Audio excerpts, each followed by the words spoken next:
Впервые мы видим уникальную ситуацию в Украине, когда приходит к власти не какая-то команда, которая понятна, либо какой-то представитель определенной финансово-промышленной группы, и мы сразу понимаем, да, вот это он возьмет сюда, это он возьмет сюда, это он будет контролировать.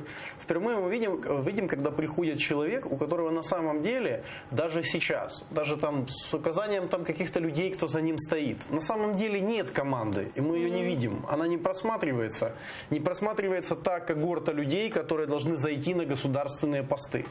И впервые мы видим, что приходит президент, которому нужно в глазах избирателей, даже его собственных избирателей, доказывать собственную дееспособность, эффективность и профессиональную состоятельность.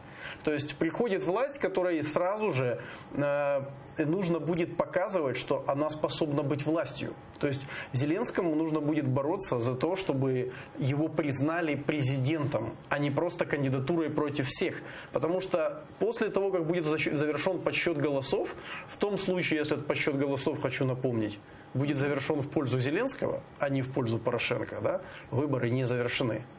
Поэтому в этом случае Зеленскому придется с 22 числа доказывать всему миру и стране, что он может управлять и он достоин той чести, которую ему оказало такое большое число избирателей. Но и протестному электорату в том числе, потому что это тоже опасно ведь, ему правильно? Придется всем. С 22 числа все эти проблемы Порошенко становятся проблемами Зеленского, если в том случае, если он выигрывает.